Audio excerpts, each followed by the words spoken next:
One of the issues when you're the foreigner is trying to be diplomatic.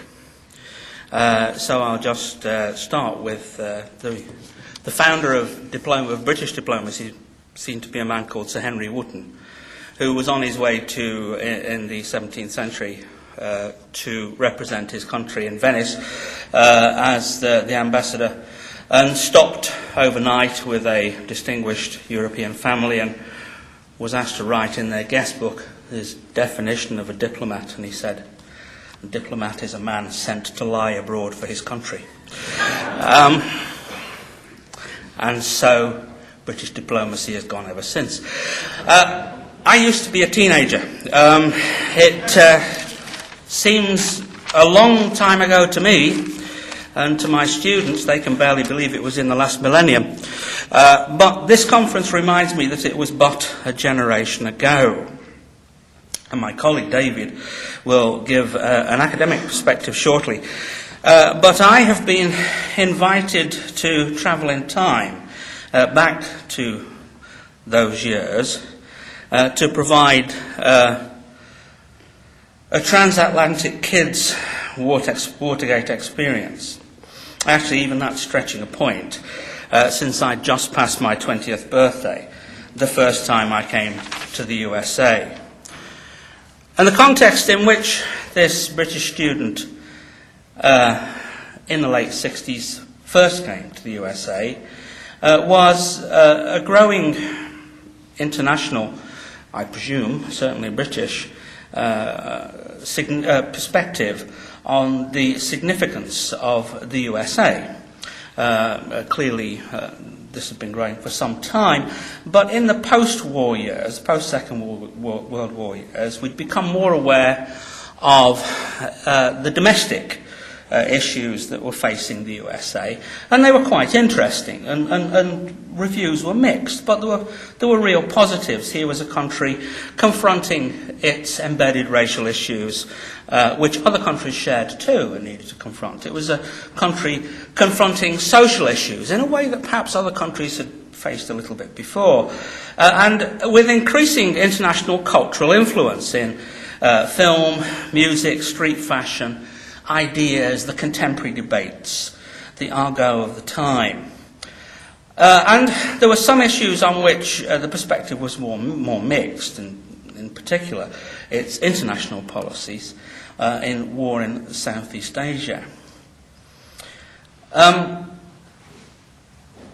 This British student and his Watergate context also have to be taken into account is that as a teenager and a 20-year-old, things merge together in 20-year-olds' lives.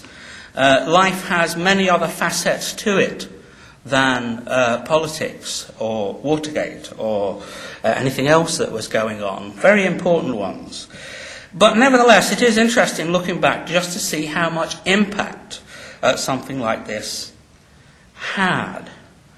Now, my first day in the USA was pre-Watergate. It was actually in August 1968. The very first day that I arrived in America on a Greyhound bus from Canada, where I'd been staying with relatives.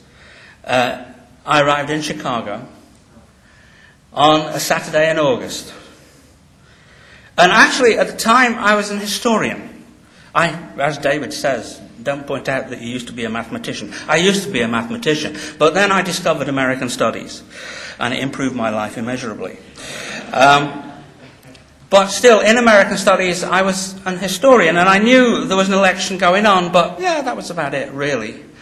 However, I arrived on the morning after the one person who was killed in the difficulties outside of the Democratic National Convention had lost his life. And the atmosphere was tense, to say the least. And I knew nothing of it. Why was I stopping in Chicago? Well, I was leaving friends in Toronto, and I was going to see friends in Minneapolis. And to the impecunious student traveller, the way you do that is by travelling overnight on the Greyhound bus, and then stopping all day and doing your tourist stuff, and then travelling overnight on the Greyhound bus. You may end up smelling a little bit, but nonetheless, it's a cheap way of doing your sightseeing. So all I wanted to do was get off, see the Modern Art Museum, see the lake, see the Picasso, get back on the bus. But it started when I got off the bus and tried to leave my backpack at the Greyhound station, and they wouldn't take it. They just wouldn't take it. And so I carried my backpack snail-like all day. It was 90-odd degrees, so it wasn't actually great weather for carrying a backpack around. And I noticed that when I approached a chap to ask him directions to see the Picasso sculpture of the woman, he flinched away. And other things happened too during that day that convinced me that American hospitality was not all that it was cracked up to be. What was true, of course, was that at the age of 20 I wore the uniform of the 20-year-old. I wore jeans, I had a denim shirt, I probably wore a bandana, quite honestly. I had hair, I had long hair. Those were days when I could go to the hairdresser and ask for a style rather than matte or gloss. And I had a long beard, and I was identified as being in one camp. And the people who were wearing the uniforms of other camps despised me. It was quite clear. It didn't matter that I didn't know what was going on at all. And as the day went on, things became more and more tense. I went into shops and I was asked to leave. I stood outside shops looking in the windows and the police moved me on. And in general, people shouted at me. Somebody spat at me. This was a society conflicted within itself.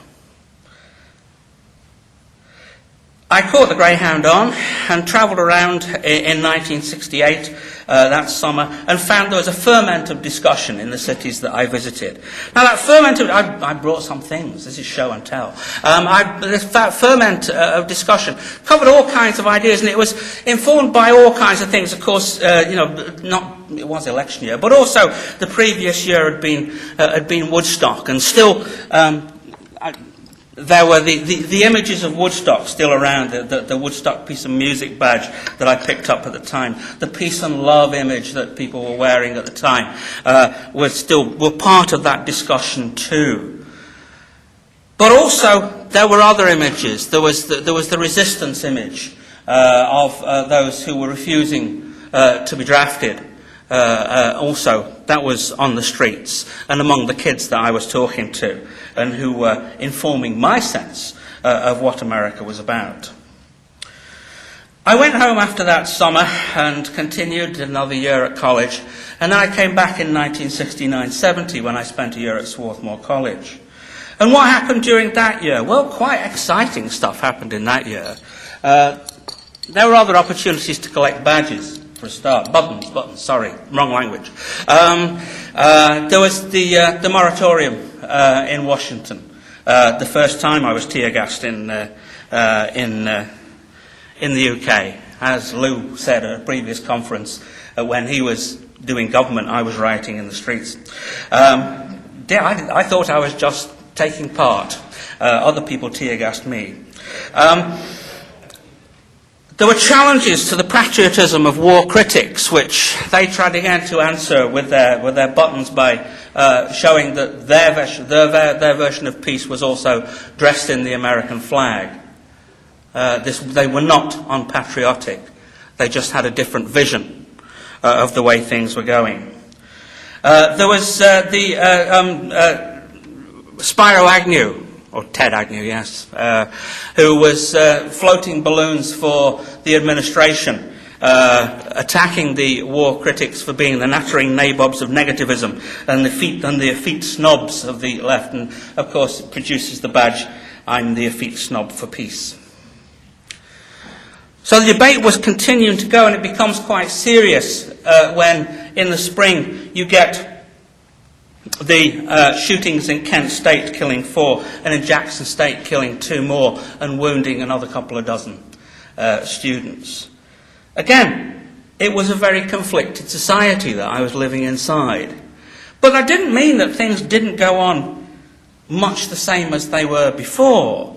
When elections come in 1970, the election materials that I picked up in, for some reason, I don't quite know why, I was in Cuyahoga County, Ohio, and the stuff there is about education, it's about social policy, it's about building hospitals, it's about all the kinds of things that politicians and people continue to do to keep their society going, absolutely rightly. So there was a strange atmosphere of parallel normality and internal challenge, and a sense of tension, possibly feeding, as I was reading at the time, feeding into Richard Hofstadter, the great American historian's perception of America having a paranoid style in its politics. And meanwhile, all this Vietnam stuff, just as John Taylor said this morning, all this Vietnam stuff was challenging the White House to the extent that it was beginning to set up the Plumbers Organization and beginning to set into train the kind of system that was going to lead to a systemic corruption of the politics of the White House. Vietnam policy leaks led to the Plumbers. Enthusiastic and illegitimate fundraising led to unusable money being knocking around, and therefore providing the resources for the break-ins that happened. And then finally the arrests in June of '72, the first story appearing in the Washington Post, written by Bob Woodward the day afterwards. And by August 1972, when this British student had gone back home again and come back again, now to do his graduate work in College Park, Maryland, the Washington Post had published a number of stories. And over the next 2 years, the Post was to become required reading.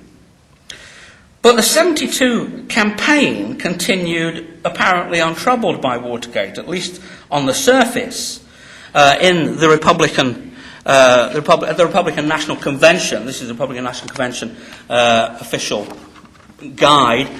We've got Spiro Agnew there telling people to vote for Richard Nixon because he was, quote, going to restore the citizens' faith in this country. And the McGovern campaign also never really mentioned Watergate. It wasn't an issue.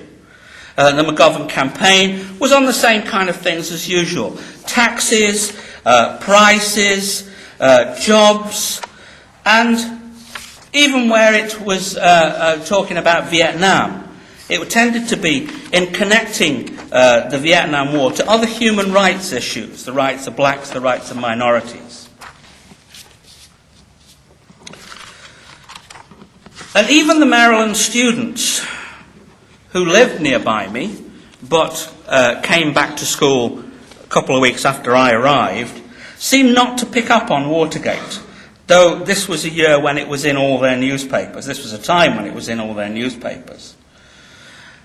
So the 3 British students who lived with me competed to read these newspapers, thought there was an issue there, and found that on the whole, the American community around them, apart from perhaps the journalists and a few inside the Beltway people, were not noticing where this issue was. Working from memory, I wasn't quite confident in my accuracy. Nevertheless, I decided I'd write this first and then look it up in the books. And it's a terrifically helpful timeline in the programme for today. And I actually found, when I did this, that my memory was pretty much confirmed the significant events that impacted on you as you went through this time. Even so, it's still difficult to remember what I knew then and what has been added in since. But at the time, as the Post documented the White House involvement, I was reading it in suburban Washington, D.C. In September '72, John Dean told Nixon that nothing would come crashing down before the election, and he was right. Nixon got his landslide. But press and prosecutors were still seeking evidence. And the Senate was moving to investigate the election. And by spring '73, the special prosecutor was on the case. And throughout this time, the White House scrambled further to cover up and defend itself, leading to more convolutions, which would lead to more revelations in the long run. This student went back to the UK that summer, '73, just as the stories were being fed by these multiple sources. Why did he go back? Well, he went back to get married, and which was, on the whole, considerably more important. And his concentration was therefore distracted by all of those arrangements. And by the time the newly minted couple were back in Washington, D.C., things had moved on somewhat. The media had begun really to document the crumbling of the administration. And I thought these things had impacted on me, but I hadn't kind of checked for a long time until Lou and Drew invited me over here. So I did go into the loft to see what I'd kept. And I was really pleased, because they had impacted on me so much that this student, just married, trying to finish his postgraduate work, had actually kept the Agnew Resigns newspaper, because it did have impact when the Baltimore Sun put it in there, and the Post, and the New York Times. These, as you see, were serious and momentous things. These are banner headlines. You don't often get banner headlines in major newspapers. And just 10 days after that, Archibald Cox was fired. And again, a banner headline. Not just a banner headline, but I can remember I was watching TV that night, the night before this was printed, and I interrupted the programme to show Robert Bork getting in a car to go and fire Archibald Cox. And the voiceover told you what was going on. And I remember grabbing the phone to phone up a friend of mine who also lived in Washington, D.C., to say, this is the beginning of the end. Nixon's going to go. This is it. I didn't get through because actually he was doing exactly the same. He was trying to dial me to tell me the same story. Now, to some extent, that was a naive analysis.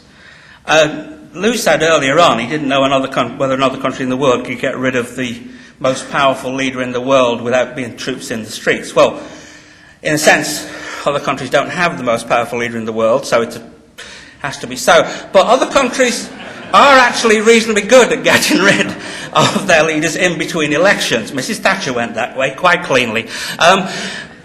And so my expectation that Nixon would be on his way was actually quite naive, because it was based on British expectations of prime ministerial government. A prime minister who did this kind of thing would be out within days. But it had enough impact on me that at least I kept the paper. And throughout this, while behind the scenes presidential politics became a desperate defence against an increasingly multi-layered attack, tragedy and farce were mixing freely in the public domain. We got stories of missing tapes, stories of missing minutes in tapes, barely believable transcripts peppered with unexplained expletives, the president announcing that he was not a crook, protesteth too much. And the student, now graduated, finished this day in America by travelling around the country, and he found now, whereas 2 years earlier nobody seemed to notice what was going on, now the whole country was involved. It was very different. And so, as he passed through Topeka, the Topeka Daily Capital announced that the articles of impeachment were drafted. As he went into Chicago, the impeachment vote was in the Chicago Tribune. As he arrived in Boston, there was notice of the damage that the tapes that had come out had finally done to Richard Nixon. And as he waited to catch his boat in New York, Nixon drafted the speech. It was thought he was going to go, or the letter rather, and finally Nixon resigns. I remember actually I was in Times Square when Nixon resigned, and it came up on the flasher while I was there. So it actually informed virtually every minute of my first several visits to the United States. I was actually back in the UK when Ford pardoned Nixon, and I was unconvinced that this would solve the problem, since I felt the problem might be deeper.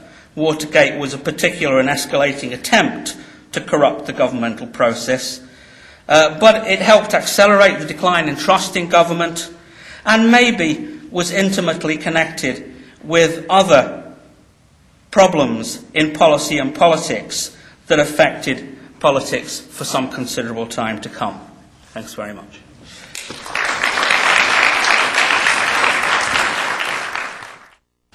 It seems to me that in common with nearly all the previous speakers today, I too have a personal recollection of Watergate.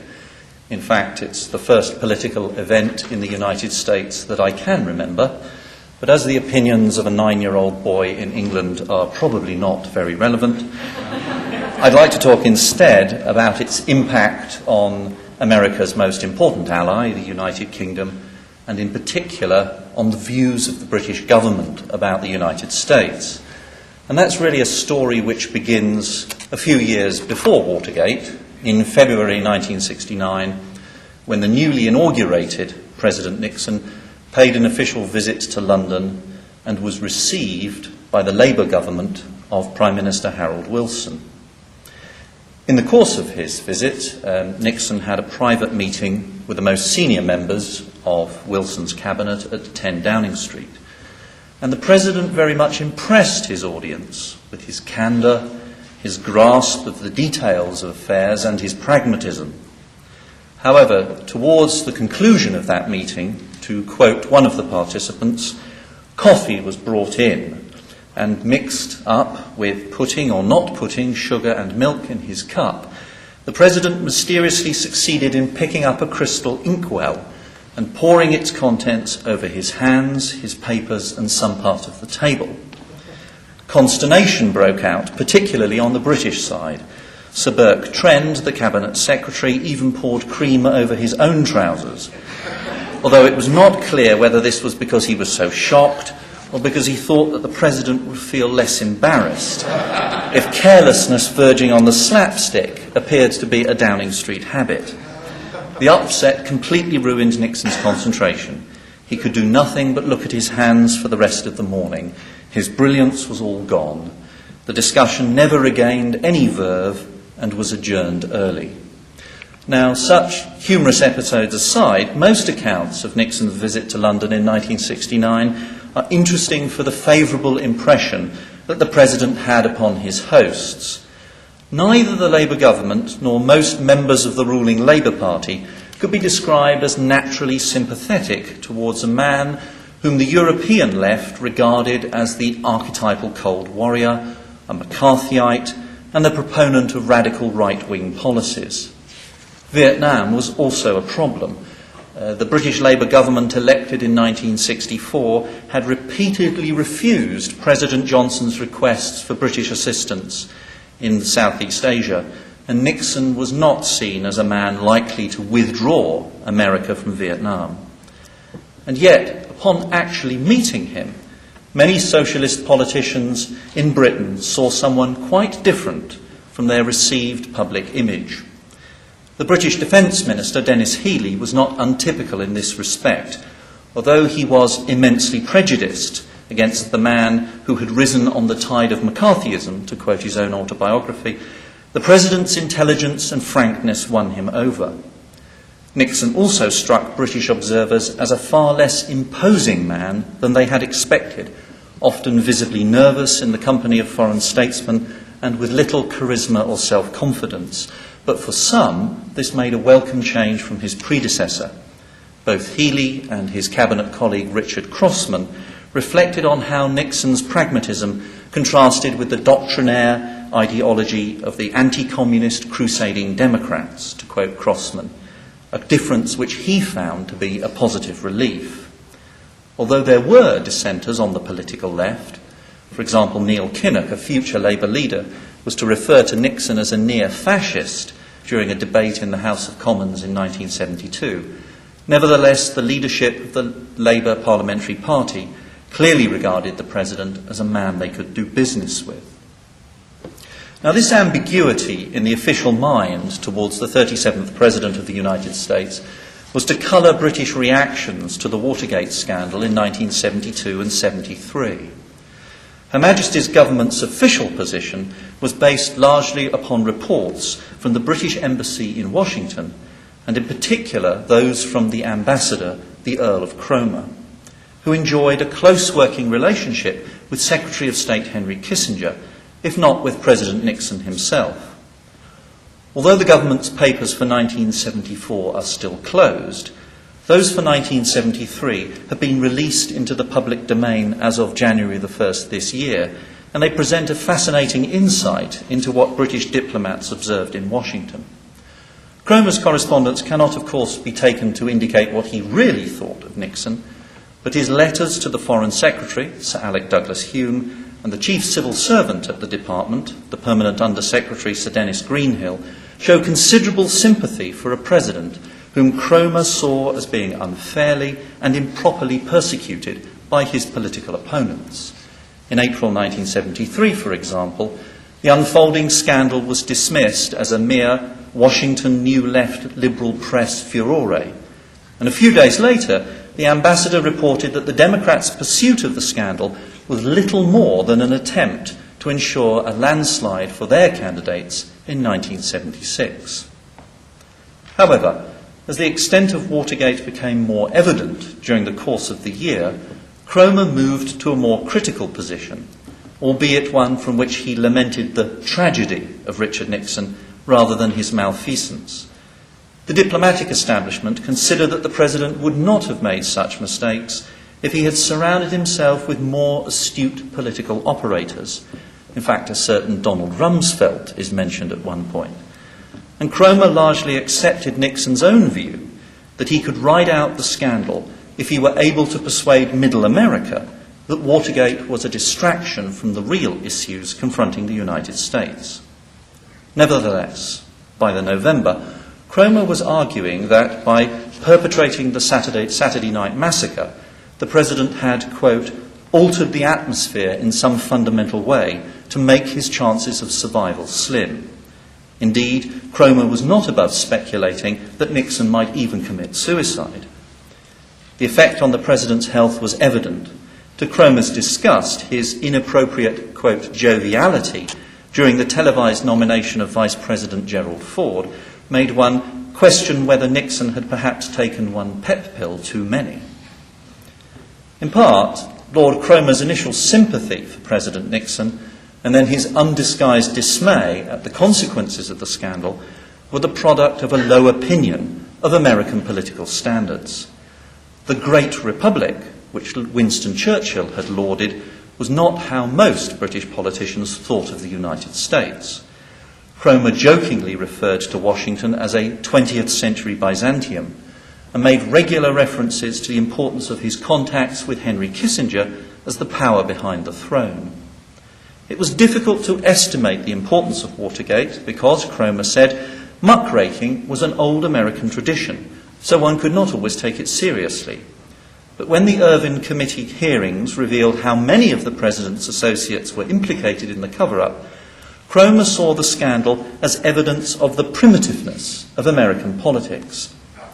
The American Constitution itself, he told the British Foreign Secretary in July 1973, and many American political mores are still more of the 18th century than the 20th.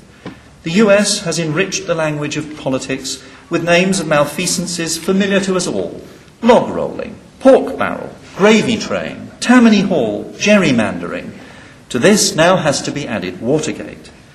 Americans embark on elections with the intention of winning. Cricket, which may end in a draw, has no appeal to Americans in general, and there is no American analogy to a straight bat. Skullduggery is part of the game, and this is accepted by political parties. This, of course, is tantamount to arguing that Watergate was an accident waiting to happen, and it must represent a serious limitation to the British government's understanding of the nature of the scandal and its domestic effects. However, it must be recognised that the British political class as a whole was not much given to thinking about theoretical or moral concerns. Watergate was important to the United Kingdom, not so much for what it said about America, the country, its political system or its people, as for its implications for the transatlantic relationship and even Britain's place in the world.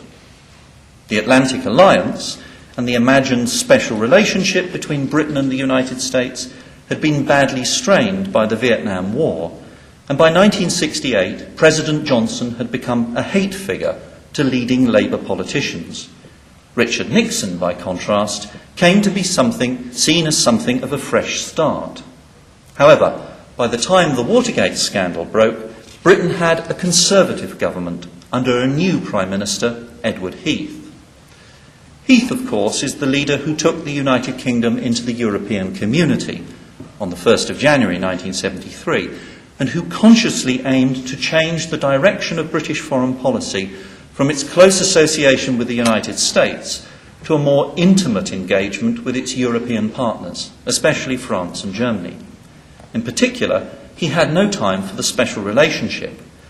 Although Heath's memoirs claim that Nixon understood what we were doing and why we were doing it better than most of his colleagues, a recent biographer suggests that the President was disappointed by Heath and even quotes Henry Kissinger's observations that Nixon's relations with the Prime Minister were like those of a jilted lover.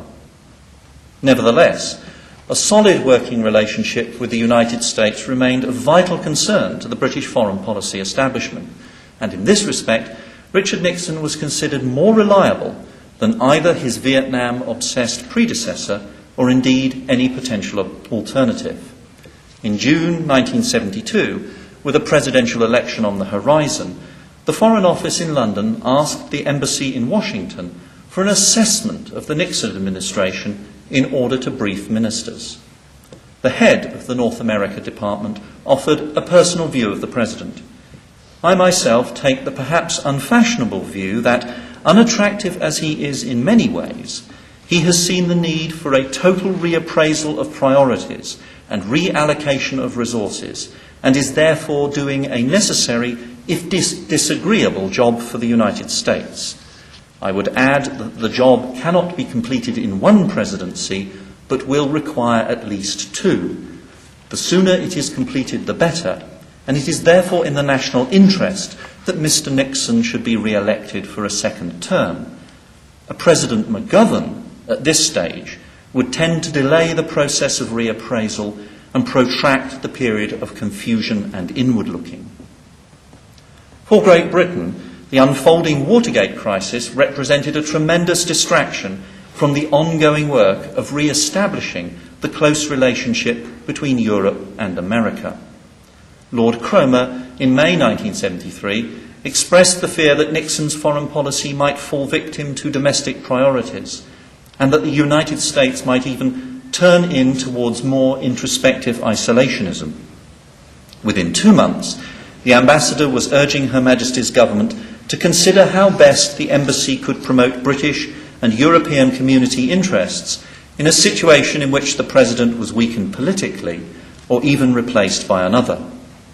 I do not doubt our capability of living with any new state of affairs, but whatever the future may hold, President Nixon's understanding of the complexity of the international system is of quite an unusual degree in this continent, and of extraordinary benefit to us and Europe as a whole. Its loss would be grievous. By November 1973, when Nixon's fall by one means or another seemed certain, Cromer's speculation had become almost apocalyptic.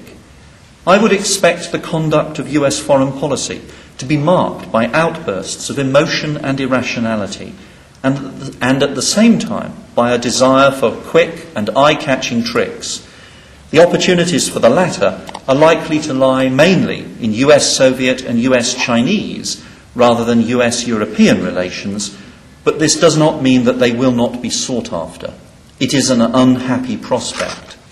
The only answer was, it seems, according to Cromer, press ahead with all speed along the path of European unification, in case Europe is called upon suddenly to bear greater international responsibilities.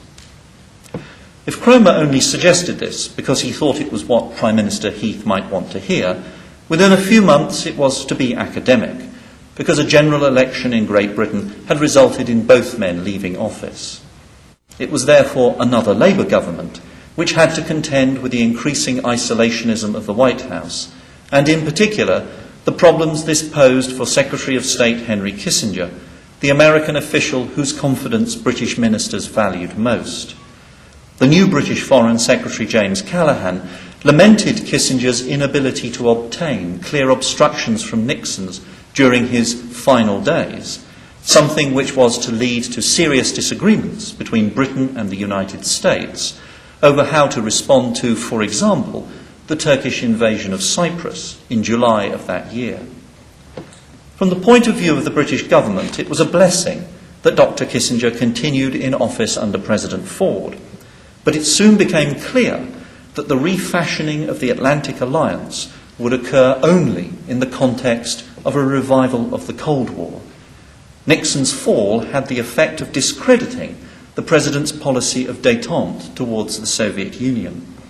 The leaderships of both the Conservative and Labour parties that rose to office in the later 1970s were both more ideological and less experienced in foreign relations. The new Conservative leader, Margaret Thatcher, took the view that the prospects for détente had, quote, been undermined by President Nixon's domestic weakness induced by Watergate. It was difficult to see any difference between appeasement and détente as it began to evolve under the conditions of American paralysis after the election of a post-Watergate Congress dominated by ultra-liberal Democrats and the collapsing position in South Vietnam, unquote. On the left, by contrast, the Labour Party retreated into the strident anti-Americanism that marked the party's outlook in the subsequent decade, when the image of Nixon as the perpetrator of Watergate merged into that of Ronald Reagan, the new Cold Warrior. The tragedy of Watergate, therefore, was not just a problem for the United States, but for America's allies as well. It served, as scandals often do, to reinforce popular stereotypes, in this case of the corruption of American politics and the undependability of American foreign policy. For Europeans, bedevilled as they were firstly by Nixon's disengagement and then by the crises of the Carter presidency, America's long national nightmare would continue well into the 1980s. Thank you.